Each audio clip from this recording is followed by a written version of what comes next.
I'm Richard Adams, State Representative for District 80, bringing you the State House report.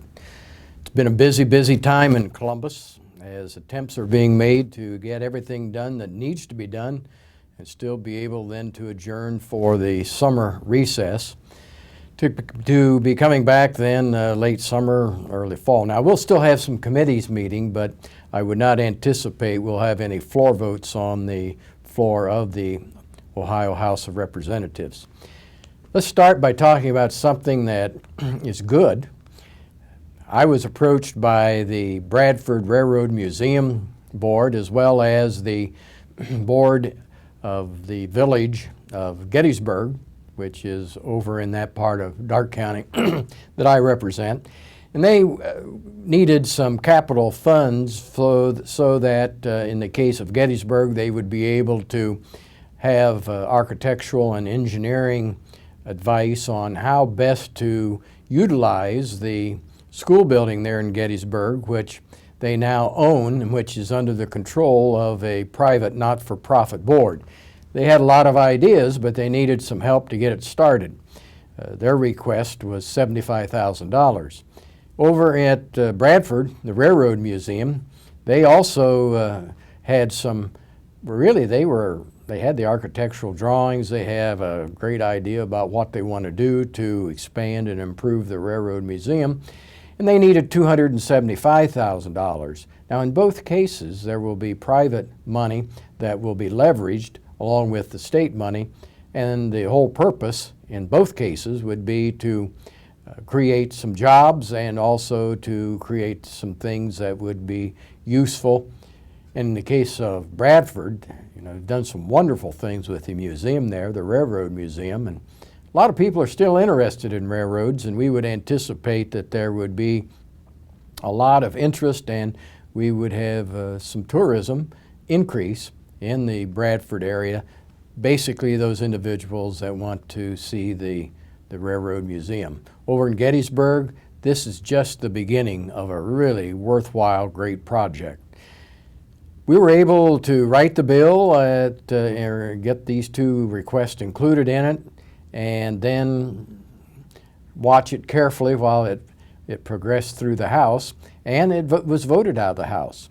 And then I started to keep an eye on it and try to guard it through the Senate, and recently the Senate passed the capital bill.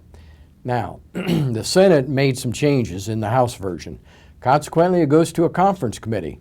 So now I'm in the process of monitoring carefully the conference committee as they work on this so that we don't have the amounts decreased or even worse, have the projects defunded. Then, of course, it'll go to the governor, and we'll also keep an eye on it there and give the governor a reason to support both of those projects. He does have a line item veto, and so he could still veto either one of those or both of those projects. So we don't have it done, but we were making good progress, and I'm delighted that those two communities are going to be able to get some state money to leverage with private money, and the result is going to be some things that are good not only for those communities but for our entire region, and in some cases even good for the state. We also had some more good news more recently, and that is the unemployment rate in the state of Ohio has decreased to 5.7%. It was 6.1. It's been coming down for the last couple of years. 5.7 is still too high because I believe that we have some individuals who aren't in the labor market, but they still don't have a job. They just maybe they've given up. Maybe they're taking some more training. So we need to continue to work on that. Plus, we have a lot of people who have taken jobs, maybe not the job they want, but it's a job. And so they've taken that job, and we need to continue to grow the economy so that we have more and more really good jobs for people who have the training and the education. It's interesting to me. I was down at Hobart Brothers for the Hobart Institute of Welding Technology, dedication of an additional building so they can increase the number of people who want preparation as welders.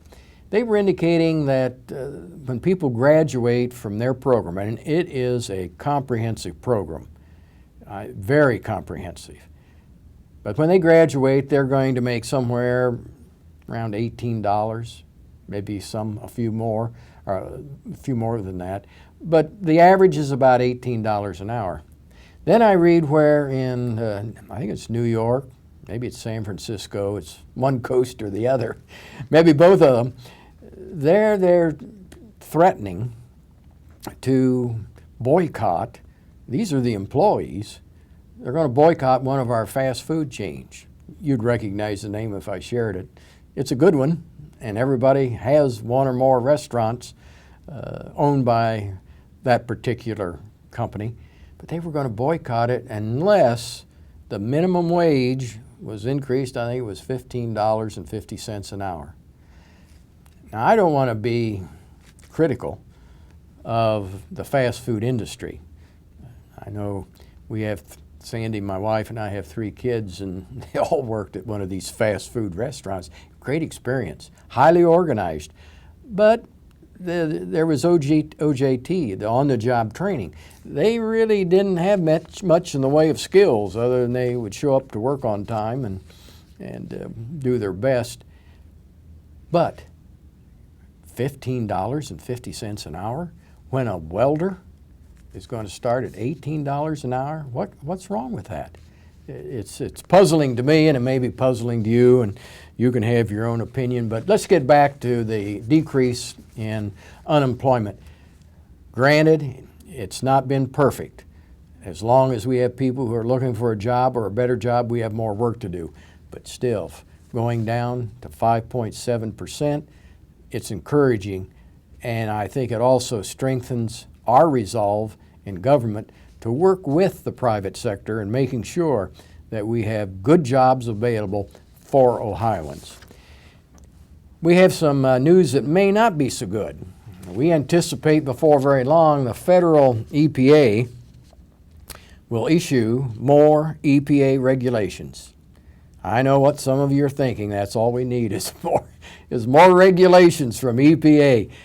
Well, you know, there's a tendency once the businesses and individuals have accomplished what the old standards were, to have standards that are even more descriptive. And, you know, my wife, she doesn't like so much those circular bulbs. She likes the old-fashioned bulbs. But they're energy efficient. The government said you're not going to make any more of those incandescent bulbs. You've got to make all of these bulbs that are, I guess, fluorescent in nature. Well, you know, it's just how much government do we really want from Washington, D.C., I guess is the question.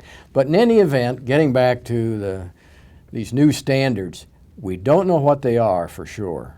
However, we have heard that they're going to be very, very punitive and expensive for employers and even for citizens. There seems to be this notion in Washington, D.C. that what we need to do is put the coal mines out of business and also force the electricity generating plants to generate the electricity some other way, even though probably 70% of our electricity now is generated by utilizing coal. And this is all, of course, to do with the carbon footprint and you know, getting rid of the bad air. I don't know that we've got any bad air in Miami County or Darke County or over here, but that's the premise on which this is based. But you know, here's the thing that's irritating. Coal companies recognize, you know, they've got a lot of people may not realize it, but we've got a lot of people who work in the coal industry right here in Ohio. And what they're in the process of doing is taking this coal mined here in Ohio on up to Canada. Then they ship it from Canada on over to the West Coast. Then they put it in a boat and they send it over to China, and China uses it. You know, I've been to China, At first I thought, another foggy day. But in actuality, it wasn't fog, it was smog. They have lots and lots of coal that they burn over there. No governmental regulations whatsoever. And it's not the kind of coal we have here in Ohio. It tends to be a high sulfur content. So, if you or friends or somebody that's been to China, that's one of the first things you notice. Well, getting back to EPA again, once we know what, and I talked to some employers recently, and they said, we put into practice, we spend the money, we put into practice whatever we need to do, because employers are not polluters. They understand that it's important to protect the environment, but they put in these new, somewhat expensive practices, and then they move the goalposts. You no longer meet the standards. So now you've got to do more in order to be compliant. We need, I think, to be reasonable. At the same time, there's no doubt about it, God has given us a wonderful, wonderful place to live, and we need to take good care of it. But we also need to do so in a sensible way, realizing that we're just a small part of this world, and there's some other places that also need to take their action to do their share in making sure we don't have more air pollution or water pollution. So we'll probably hear more about that, and I'll be glad to give you an overview once we find out what Ohio needs to do. We had an interesting bill recently. Some of you probably have heard the Brent Spence Bridge.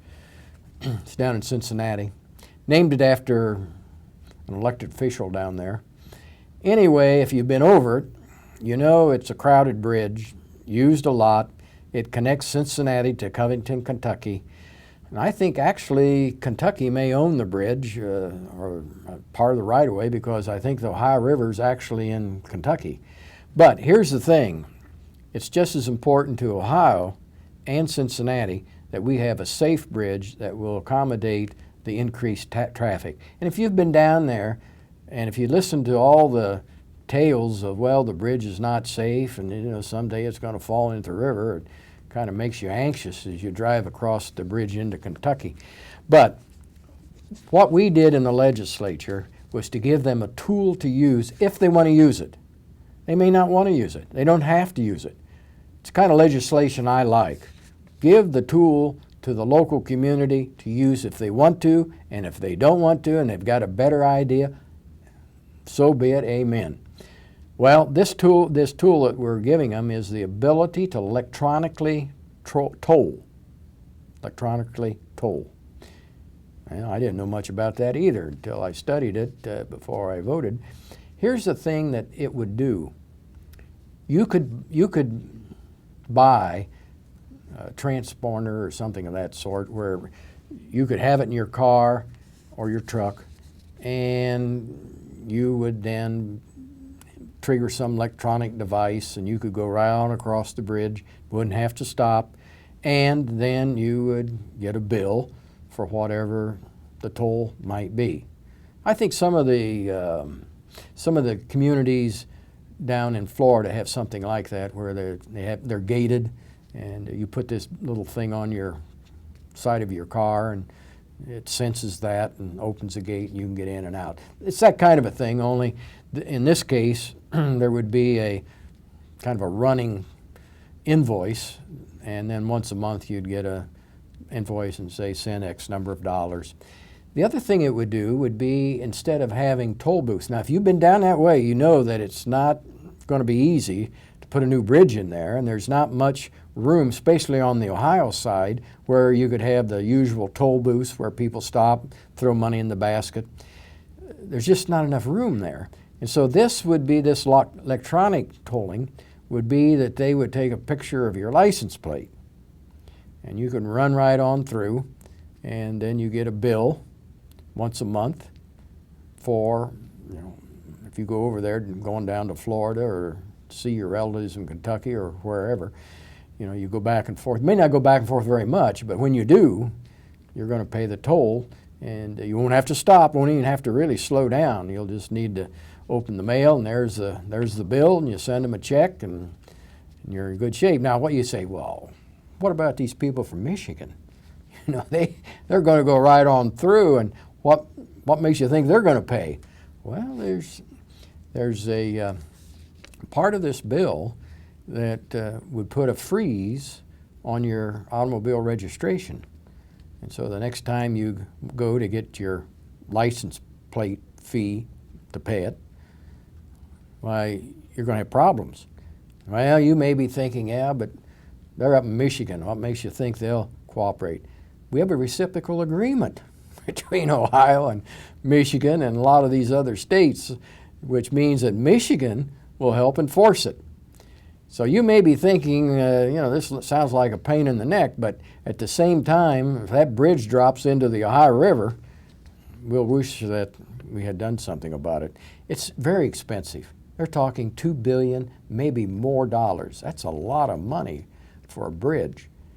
And consequently, they may not be able to do it if they don't have some kind of creative way of paying for it.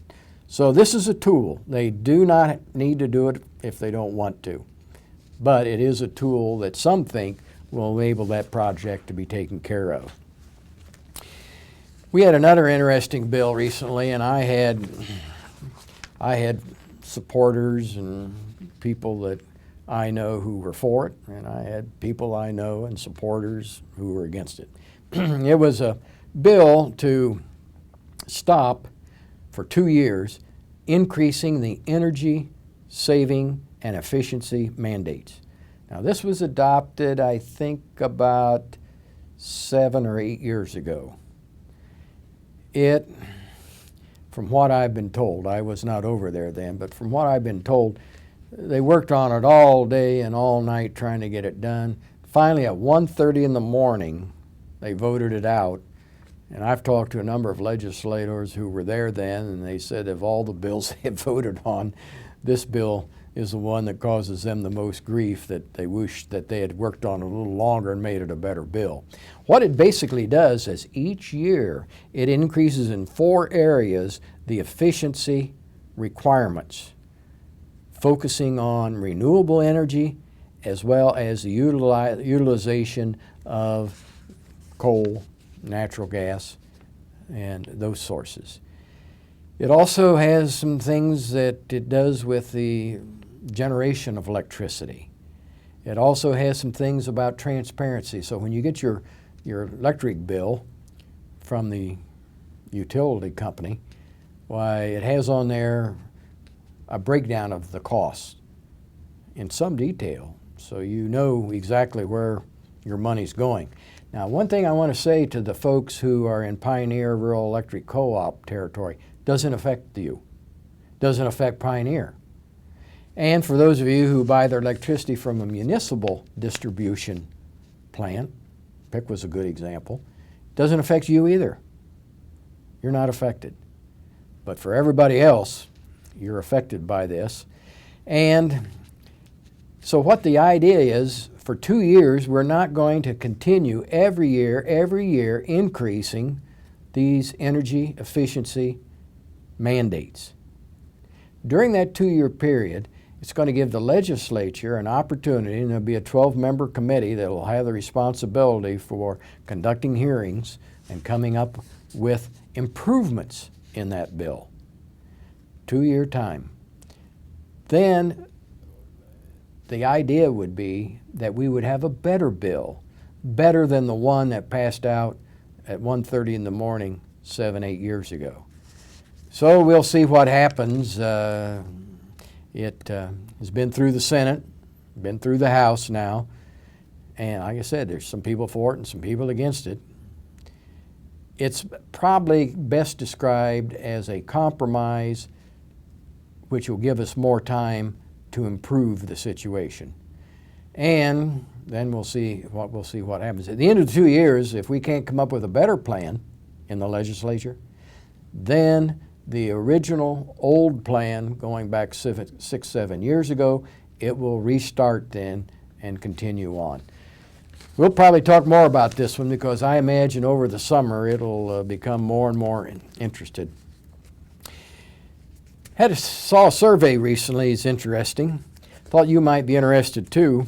This is conducted in Ohio, and they ask what should be the top priority in Ohio for Ohio elected officials. 38% said job creation and the economy. See, we're still there. We're not finished yet. We can't be finished. 18 said we ought to improve public education. 12.5% said we need to reduce government spending. I imagine a lot of you agree with that. 12% say we have a combination of priorities. We just can't come up with the most important one. 6% said let's lower taxes. Hard to argue on that one. And we had about 3.8% who said we need to do more to protect the environment. And then we had a related question, and 49% said Ohio's income taxes are too high. Now they've come down, 2 or 3 times recently, and they're going to come down one more time. I'll talk about that a little bit later. 44% said that the taxes are relatively fair, and 3.6% said no, income tax is way too low. So we have about 72% who favor efforts to reduce the income tax, and about 19.6% are opposed to reducing the income tax. I think you can count on the income tax for individuals to continue to go down. Why? We're in competition with some other states to bring employers here, to keep citizens here. I talk to a lot of people who go down to Florida for 6 months and a day. Why 6 months and a day? Because then officially they're Floridians. They're Florida residents. They don't have any income tax in Florida. So they save, they come back to Ohio for 5 months and 30 days or 29 days, but they pay no income tax. Now there's some other things about Florida we may not like, but for some people it makes a difference. And if you're talking about New York, where the income tax is one of the highest in the United States, there are people who can save a lot of money being in Florida 6 months and 1 day. Well, we'll talk about the income tax again because let me jump ahead and say to you that our economy in Ohio is getting better, and the income from taxes is increasing, even above our estimates. It wasn't always true. January, February, March even, there was some concern, but toward when we got into April, that income was starting to get better. Why? More people had jobs. And it's continued. So we anticipate that by the end of the fiscal year, we're going to see a surplus. Now that surplus does not belong to government, even though government has had a big effect on trying to be as economical as possible. But the money still doesn't belong to government. That was given by taxpayers for the purpose of running government. And if we can run government more efficiently, more economically, isn't that what you expect? Sure. So as a result, this money that's left over, first of all, we want to make sure that our emergency fund, some people call it the rainy day fund, which, almost 3.5 years ago, had 89 cents in it. We need to get that up to the amount provided by law. Then we need to take care of some loans the state has, and for the purpose then of avoiding paying interest on those loans.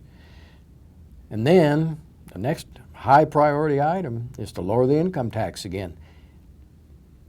Ohioans can keep more of their money. Frankly, it's your money. You can spend it the way you want to. We only need enough money to operate state government.